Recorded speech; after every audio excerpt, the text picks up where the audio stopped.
Thank you very much. Good afternoon. It's a tradition that EDPS is concluding the event, the CPDP event. I had an opportunity to do it 5 times as the EDPS at the big conference in May. That's my second occasion for the CPDP Data Protection Day, and another year as European Data Protection Supervisor. Well, I thought I would be able to present you my successor or to give you some hints on the strategy for my next mandate as EDPS. It could not happen. We have to stay on more general level because the selection procedure is still on. But the closing maybe it's better because the closing remarks is the honor for me, not the privilege. And I would like to start the way that Paul the Head started. Paul, unfortunately, cannot be with us today at the conference, but if you remember the web page of the conference, at the very lower part of the web page, there is an invitation by Paul the Head. And in this invitation, Paul says that Radbruch in 1945 wrote that 3 values of law, public benefit, legal certainty, and justice, are not always united harmoniously in the law. And he invited us to discuss about this harmony.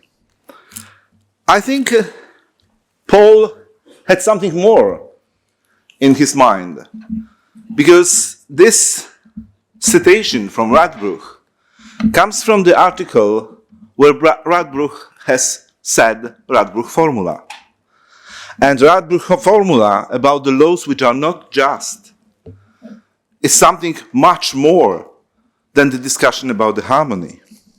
So I think that CPDP as a conference is the right place to talk about the moment when the philosophy of law is meeting the IT, is meeting the challenges that the new technologies are taking to our life.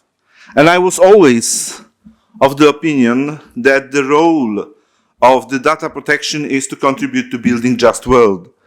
The rule of law and human dignity should be at the center, remembering always that we are not protecting the data, but protecting the human being concerned by the data. And furthermore, with respect for the cultural diversity of the Europeans, as well as taking cultural and legal differences into consideration when we speak about the global approach to data protection. So CPDP should allow us to connect the very meaning of the legal philosophy with the current state of art, state of play in IT. We would be then able to give, as the society and as the representatives of the society, the informed, objective advice on how to respond to the biggest challenges of the coming years, including those technological ones. The development of and deployment of the artificial intelligence systems and models. I think 1/4 of the people in this room knew what some of the speakers had in mind when they were talking about DeepSeek and the DeepThink one. Another half was either checking it during the conference or they will do it as a homework when they will come back home, because something happened. Yes, something happened on 20th of January, and it might be, as I said before, the kind of the Sputnik Day for many countries in the world. But also, we were trying to combine it with our discussion on neurodata, on quantum computing, but also biometrics was appearing here, even facial recognition was appearing here. That was the first conference for last years when I didn't hear the word blockchain. But the blockchain is still around as well. I'm of the opinion that none of these technological challenges is generally incompatible with the principles of GDPR, And for all of them, data protection rules can and should provide important guidance. While quantum computing and transhumanism may stay on the longer horizon, the artificial intelligence is with us. And also, as I said before, if this is the coming wave, as Mustafa Suleyman called it, we already stand in the water. We already have our feet in the ocean, and the wave is coming. Last August, the AI Act entered into force, and among other things, this has entailed new rules on and responsibilities for the European Data Protection Supervisor, and consequently, EDPS has now officially expanded the scope of its powers and tasks in the relation of artificial intelligence compliance.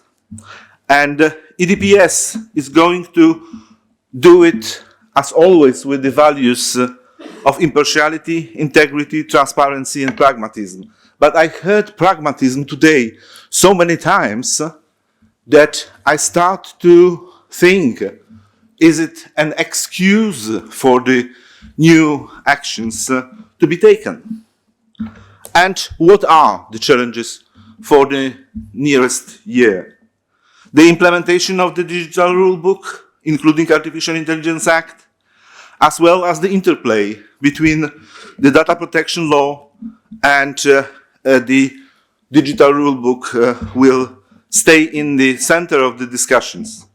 The rules of access to the data and the possible discussion on retention of internet traffic, and that is expected in the nearest 5 years as one of the main topics. We already had it in the discussion here.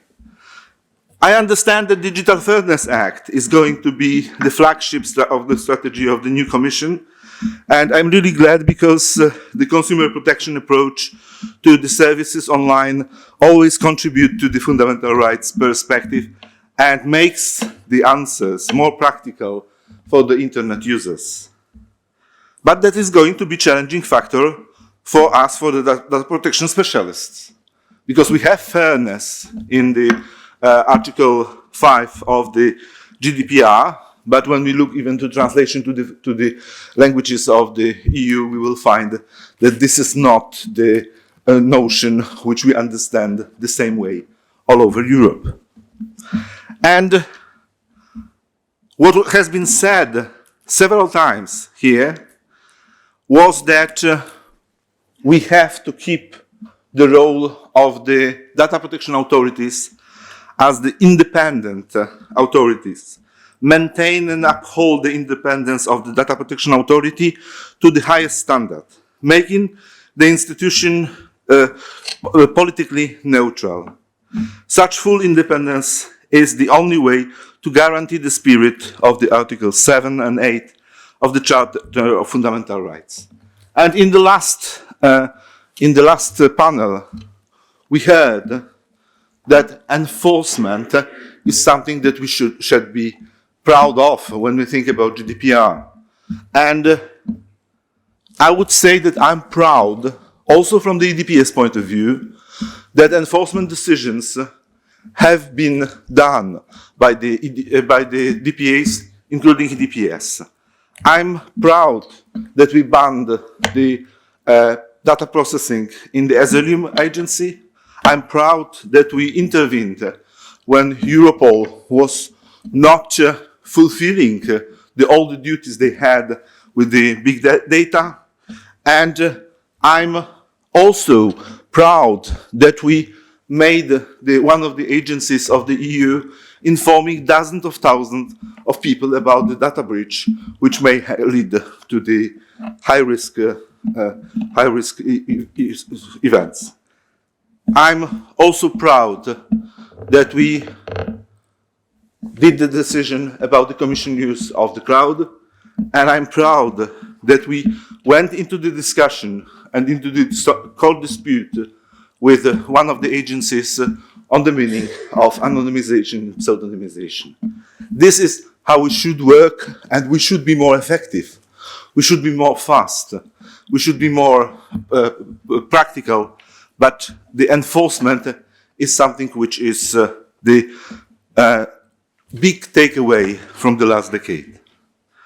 Though I always stressed that the data protection shall not go into the political discussions, I cannot neglect the geopolitical reality, and we must understand how to cooperate with the countries that were our allies for last years. I heard that we need the crisis management, but we need also to rethink what is our role in the G7, what is our role in OECD. I do not foresee the establishment of the single European authority for digital affairs anytime soon, but I guess that EDPS shall play the role of the kind of hub, because it's uniquely positioned to ensure the information flow between us. So the discussion today started by reflecting on the past, the present and the future of the data protection. We discussed the milestones, the Convention 108 and GDPR, looked at ongoing initiatives like Digital Clearinghouse 2.0 and Council of Europe Framework Convention on Artificial Intelligence, and shared opinions on the implementation of new regulations as the EU Digital Rulebook. We also had an opportunity to hear about the files on the agenda of the new mandates in the European Parliament from the Deputy Chair of LIBE. The Commission plans, the Polish Presidency priorities. Priorities as investing in cybersecurity and artificial intelligence, focusing on pending legislation, including e-privacy, which came back to the discussion, and working adequacy decisions, where UK was especially under discussion today. Later in the day, we explored the data protection aspects of stemming from the neuroscience, the potential scientific opportunities stemming from the use of mental data, cognitive data, and neural data are significant. The use of such data should not come at the cost of privacy and ethics, though. Our trainees has organized the session downstairs, the session about the period tracking apps. And I can tell you, I was at 800 conferences last 10 years, and the first conference I ever seen about the dating apps was done by our trainees, and now the first one about the period tracking apps also done by the trainees. So studies on such apps show the complexity of obtaining informed consent and the potential negative business use of the health data. Having the users more in charge of their personal data and open source approach, shift and more transparency were some of the suggestions for the future of such apps.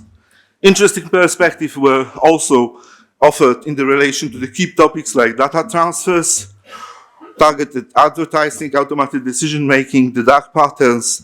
Panelists from civil society as well as from private and public sectors discussed the role of supervisory authorities and regulatory measures to achieve effective and swift enforcement, not only GDPR, but also the whole EU digital rulebook. While discussing the balance between effective law enforcement and mass surveillance, it was stressed that the complexity of the fragmented data retention rules regime and the need of harmonization of this data. And finishing this small recapitulation, I have to thank several persons. First of all, I would like to thank Paul the Head, CPDP founder, for organization of this conference and giving this name to be used, to Peter, Nilkan, Matthias, Christian, Caroline, and Marta from Council of Europe, to Thierry and Jonas from Privacy Salon, but mainly to those who deal with the practical organization of this conference. So Anna Buchta and her team,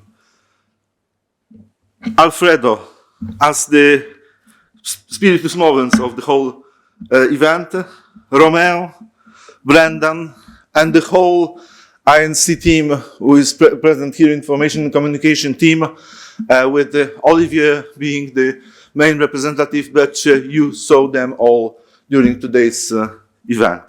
Thank you very much. I hope we will be able to meet at CPDP event in May, and we will be able to meet at CPDP Data Protection Day event in a year's time. Thank you.